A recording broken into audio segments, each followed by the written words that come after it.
E aí, meus irmãos, como é que vocês estão? Espero que vocês estejam extremamente bem, experimentando da paz que excede todo o entendimento.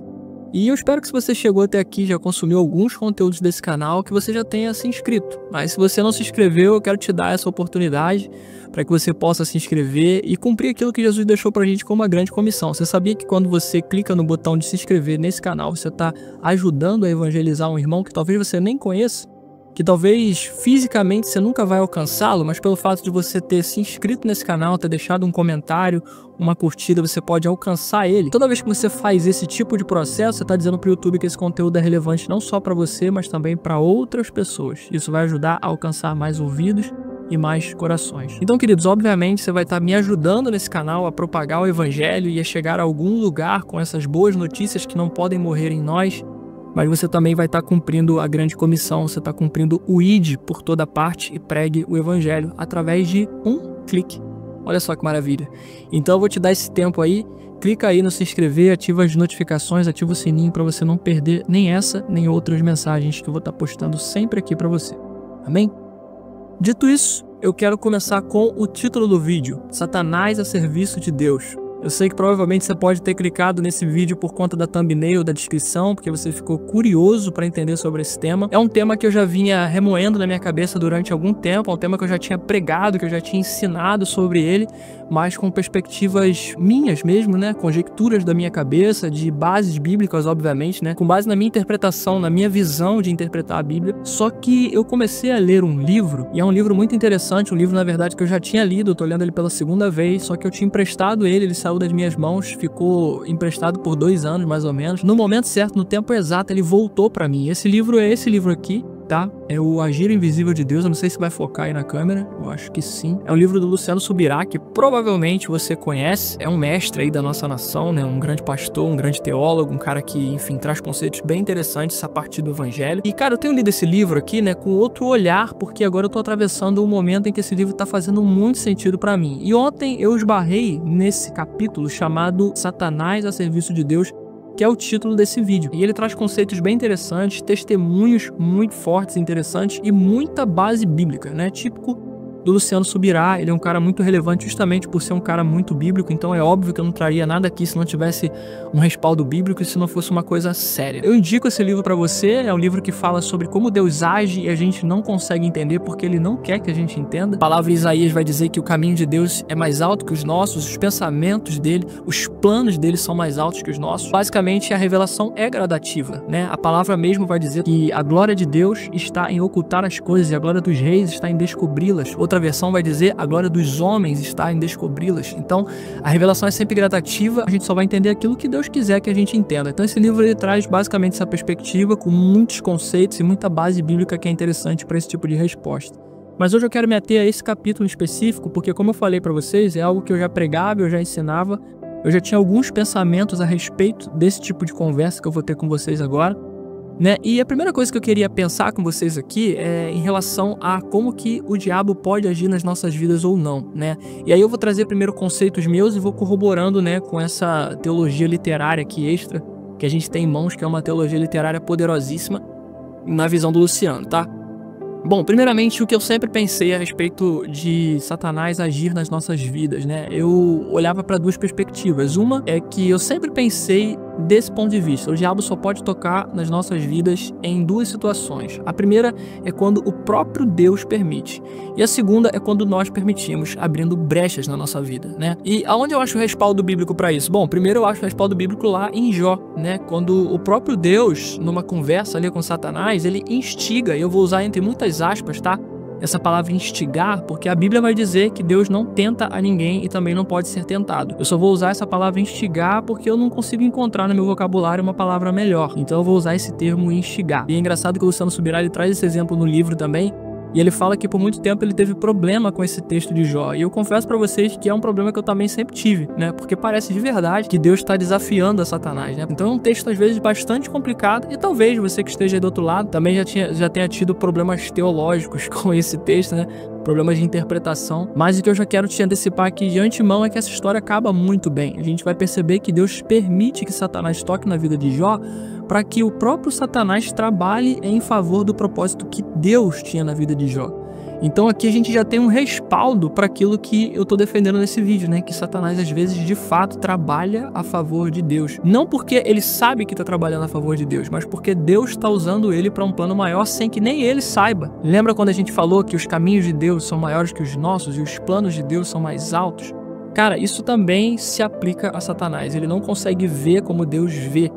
Da mesma forma que nós enxergamos de forma limitada o agir de Deus, aquilo que Deus está construindo, Satanás também. A gente vai ver na Bíblia o tempo inteiro Deus dando uma volta em Satanás, assim, mostrando talvez para ele um caminho que ele achava que era o caminho em que Deus iria agir, mas só que Deus estava agindo por outro, né? Deus estava agindo ali debaixo do nariz dele sem que ele nem percebesse, e Deus acabava sendo sempre o vencedor. Não adianta, por mais que ele tente, ele já é derrotado. Então esse é o primeiro ponto, é quando Deus permite que Satanás toque na nossa vida. A gente tem a história de Pedro, quando o próprio Jesus diz para Pedro que Satanás pediu para peneirá-lo, ou seja, Satanás pediu para tentar Pedro, para que Pedro passasse por uma provação nas mãos de Satanás. E Jesus vai dizer para Pedro: Pedro, fica tranquilo, porque eu orei por você.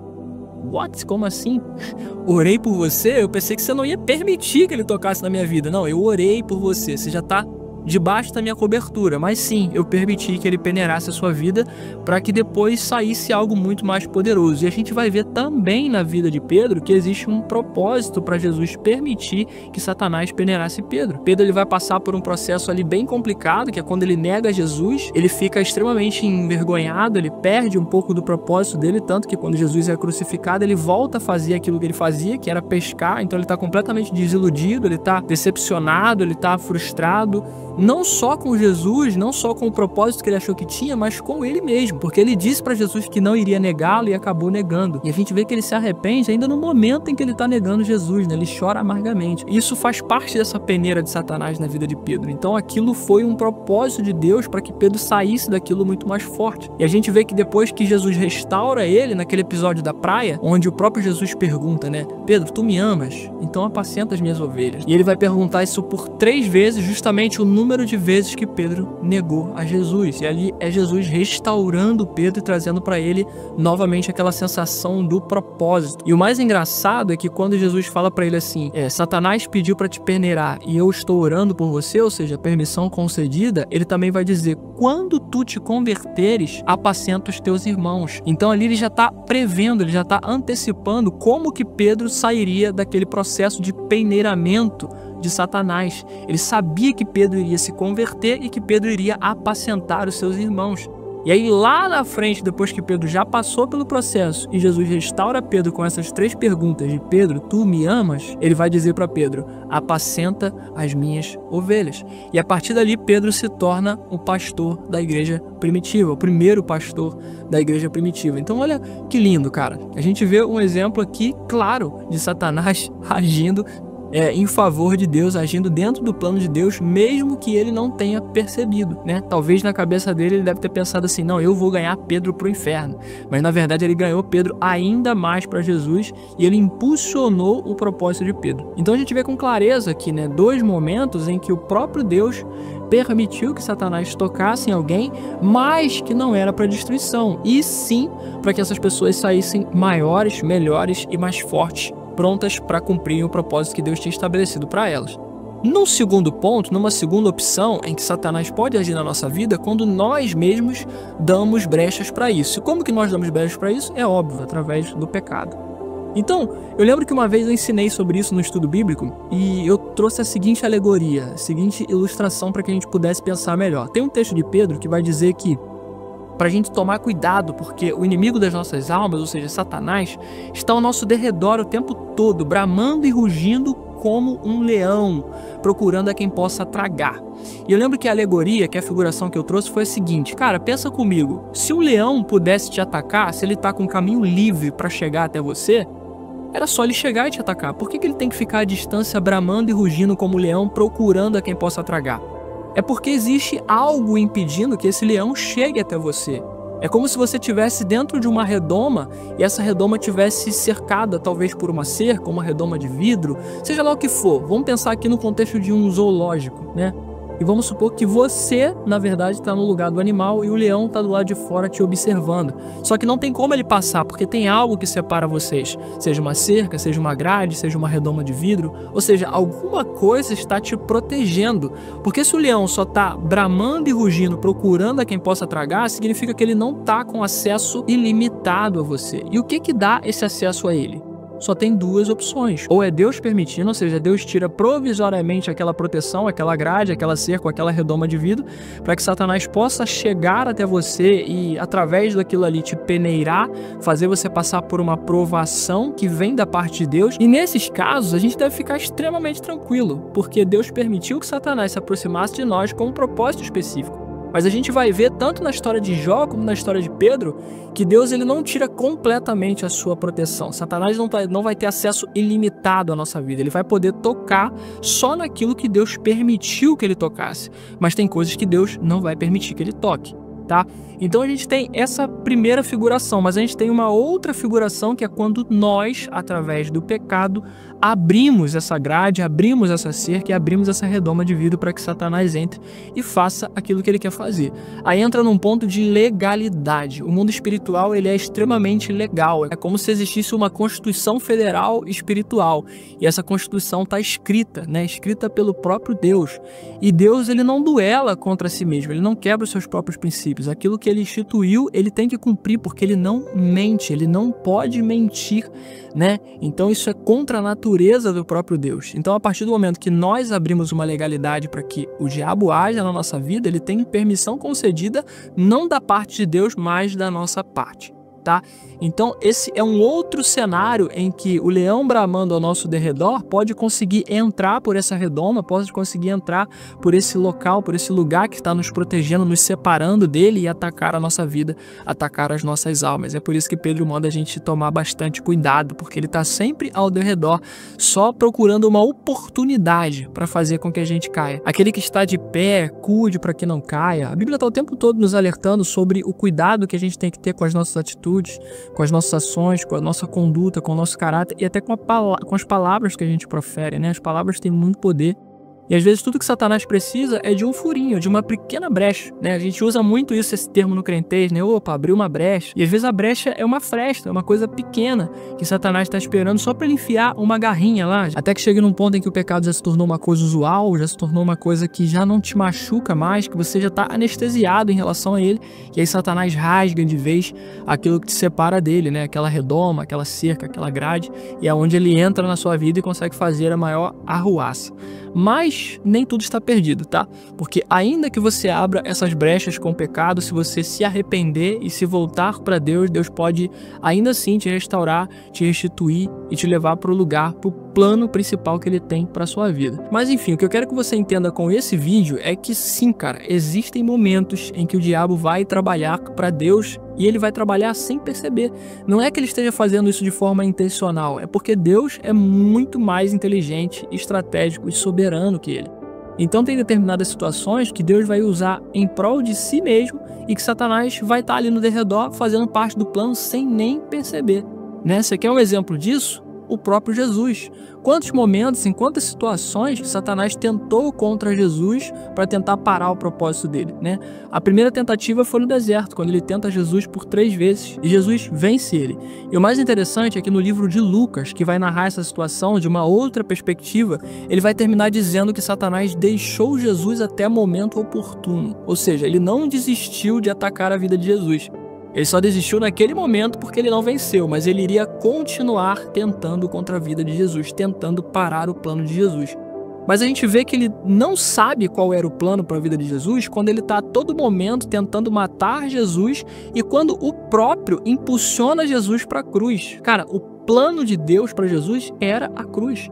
Jesus tinha que passar pela cruz, esse era o plano perfeito. Jesus veio para essa terra para morrer por nós como um sacrifício ilibado, para morrer por nós como um cordeiro imaculado, sem defeitos, para que nós não fôssemos mais escravos do pecado. O plano de Deus não era que Jesus fosse um general de guerra, que ele fosse um líder político, que ele fosse qualquer coisa desse sentido que o próprio povo de Israel esperava que ele fosse. E aí você vê como que a mentalidade de Satanás e a nossa mentalidade é tão parecida do ponto de vista humano, porque as mesmas coisas que os homens esperavam de Jesus, o povo de Israel, que ele fosse um Messias, um libertador terreno, Satanás também esperava que ele fosse. Então ele estava atacando Jesus como se Jesus fosse ser um líder militar, um líder político, um líder rebelde, como se ele fosse ser mais um rei, como aqueles descritos nos livros de reis. Só que, na verdade, Jesus ia ser o rei dos reis, a majestade das majestades. E ele se assentaria num trono que é um trono impossível de ser tomado. Jesus fala isso quando ele está diante de Pilatos. O meu reino não é desse mundo. Então, quando Satanás entra em Judas para ir até os líderes do Sinédrio para trair Jesus e vendê-lo, Satanás está a serviço de Deus. Ele está impulsionando o propósito de Deus, ou seja, aquilo já era o plano de Deus. Só que ele não conseguiu enxergar dessa forma. Na cabeça dele, ele estava levando aquele que seria um rei natural, um rei humano para a morte. E ele talvez só foi entender isso depois, assim como nós, e assim como muitos do povo de Israel. Infelizmente, alguns ainda nem entenderam, né? Mas acreditamos que até o dia de Cristo Jesus, aquele que começou a boa obra, é fiel para terminá-la. Mas o que eu quero dizer para você é que, cara, tem por diversas vezes momentos em que Satanás está agindo na minha e na sua vida, e não é por legalidade nossa, mas que a gente fique extremamente tranquilo, porque quando é da vontade de Deus, até Satanás trabalha ao nosso favor. Então, a moral da história é, quando Deus manda, até Satanás obedece. Às vezes Satanás está fazendo o trabalho de Deus sem saber que está fazendo o trabalho de Deus. Então, eu quero que você receba essa palavra para sua vida, se talvez você está passando por um momento de dificuldade.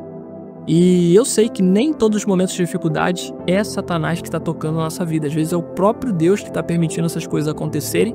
E às vezes são momentos em que Satanás está sim tocando na nossa vida, mas com a permissão de Deus. Então eu quero que hoje você saia daqui com uma perspectiva diferente sobre até onde Satanás pode ir, né? E o quão limitado ele está. Ele não pode ir além daquilo que Deus permite que ele vá. Esse livro aqui do Luciano Subirá, ele traz algumas alegorias assim que são bem irônicas, né? Muito engraçadas. Ele fala que Satanás é como um cachorro que tá naquelas coleiras, sabe? Aquelas coleiras que só podem ir até onde o dono permite que vá. Mas traz bastante conceitos interessantes, bastante respaldo bíblico sobre isso aqui que eu tô trabalhando com vocês. É claro que eu fui mais simplista, eu fui um pouco mais prático, a gente poderia deixar isso aqui muito mais profundo e filosófico, né? Sobre o ponto de vista, enfim, de Deus ser onisciente, desde o momento em que ele criou Satanás. Será que ele não criou Satanás com esse propósito? Inclusive, se você se interessa por conteúdos assim mais profundos, mais reflexivos, mais filosóficos, mais difíceis, né? Aqueles assuntos que dão uma coceirinha no cérebro, deixa aí nos comentários que talvez eu possa trazer reflexões um pouco mais técnicas para vocês a respeito disso. Mas por hoje é isso, eu queria deixar uma mensagem bem prática, né, para que você entendesse que Satanás ele age nas nossas vidas, mas ele está limitado. A não ser que você abra essas brechas, tá? Mas mesmo que você tenha aberto brechas assim, se volte para Deus, se arrependa de todo o coração, se arrependa com genuinidade, porque Deus ele pode mudar a sua vida, ele pode transformar a sua história, e até em lugares em que você permitiu que Satanás tocasse, Deus pode tirar esse toque dele de lá e você pode ser restituído e restaurado. Amém? Então é isso. No mais, tome cuidado com as suas atitudes, tome cuidado com as suas palavras, tome cuidado com a forma que você tem vivido para Deus. Se você está vivendo para Deus, viva com seriedade, porque até as permissões de coisas negativas que Ele permite são para coisas boas, né? Como a própria palavra diz em Romanos 8:28, todas as coisas cooperam para o bem daqueles que amam a Deus, daqueles que são chamados segundo o seu propósito. Então existe uma condição. Você tem que amar a Deus, e amar a Deus é obedecê-lo. O próprio Jesus fala, aqueles que me amam, me obedecem. E a segunda condição é ser chamado segundo o seu propósito, ou seja, não é segundo os nossos propósitos, é segundo os propósitos de Deus. Então que a gente possa ter mais consciência de como nós temos vivido a nossa vida, de como nós temos agido, de como nós temos falado e nos portado diante de Deus. Fique com essa palavra para o seu coração, se ela foi relevante para você, não esquece, deixa nos comentários, deixa um like, se inscreve, ativa as notificações se você ainda não tiver feito isso, e no mais, não se esqueça, Jesus é o centro, sempre. Até a próxima.